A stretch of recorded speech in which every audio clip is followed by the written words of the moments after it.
Let me tell you a story about how I found myself in Seattle, Washington. See, I didn't grow up around here. I grew up on the East Coast. And when I was going to college, I had kind of this narrative to my life. All my friends and family, they were all in the Northeast, all kind of in the tri-state area. And I was born just outside of Philly, grew up in Newburgh and New Windsor, New York. And I went to college at Purchase College, just above the Bronx. And I did a couple of internships in DC, working for the US government. I even got a job offer my senior year. All I had to do was just return for one more semester, finish that out, and I'd move to DC, this place that I loved. I had all my friends there, that I'd get a cat and I'd get a condo and things would be set. But that's not how things worked out. All because of a news show I watched. About 10 seconds worth of footage changed my life. So I think it was February of 2005, and I was sitting in my college apartment and watching, news tickers like headline news, where it just has a bunch of streaming information behind it. And down the bottom, I see this little tiny ribbon roll past. The ticker said Seattle, healthiest big city in the US for the year prior. So this would have been 2004. And I see this and it instantly stuck in my brain. Instantly I was like, wait, that means something. And during this period of my life, it was definitely an awakening. Over the past couple of years, I got really heavy into weightlifting and rock climbing and cycling and just pushing myself physically. And the idea that a city was declared the most active was enticing. And it's enticing, even though I'd never been to Seattle, I'd never thought about the Northwest, and I had no friends or family in the area. But I kind of casually mentioned to my mom, I was like, man, I think I'd really like to visit Seattle. If for any reason I don't move in the next couple months to DC, where I had this job offer after school, maybe I'd look west. So my mom mentioned this to one of her friends, and her friend's sister, younger sister, Sarah, lived out in Seattle. Actually went to school at the University of Washington.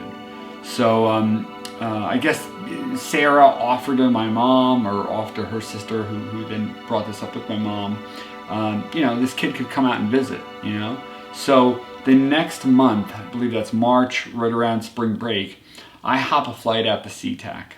I come out of the, into the luggage area, and I see this girl, and she's fucking around with a wheelchair, kind of scooting it around, trying to kill some time while she waits for myself. She introduces herself. This is Sarah Salzner.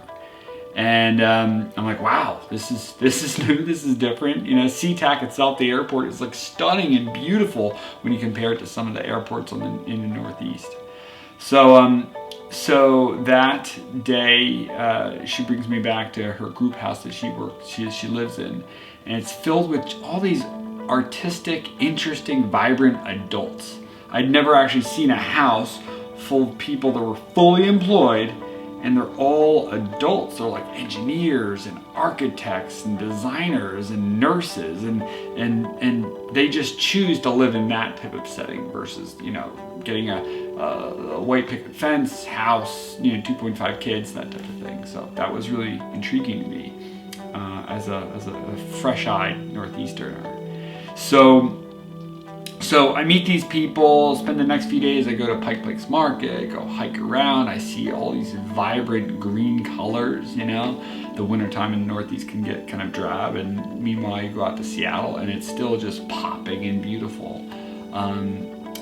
And then Sarah even brings me up to Deception Pass, which is about an hour and a half, 2 hours north of Seattle. It's a gorgeous state park, and it has, you can see the Puget Sound there, and there's just the dramatic views everywhere. And I look up as we're walking around. I look up and there's an eagle, a bald eagle, is hovering above my head. And for me, this was shocking. So I grabbed Sarah oh my God, I didn't know bald eagles even existed anymore. I wasn't certain on that. I was yeah, we got them on flags, but they're not in nature. And meanwhile, there's hanging right above my head. And she kind of she regards oh yeah, that's interesting. But it wasn't an aha moment. And to me, that was telling, you know, that you have so much vibrant nature around Seattle that you might not have on the East Coast. So by that, I think I was only in town in Seattle for that visit for 4 days. But by the end of those 4 days, I realized, say goodbye to my cat. Say goodbye to my non-existent condo. Say goodbye to the job offer in DC. Just say goodbye to all those things, okay?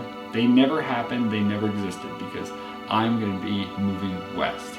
Instead of starting a career in government, I'm gonna move west, I'm gonna find a college, I'm gonna apply to a college, I'm gonna get into that college, I'm going to live in Seattle, and that's just what's gonna happen. So when I was in SeaTac, about to fly back to New York, get back to my last semester of college at Purchase, call my buddy up, Leon, and I say, Leon, you know, I know I said we were gonna move together, you know, potentially to DC, but things changed. What do you think about Seattle? And this was Leon's actual response. He says, Seattle, that's like Washington.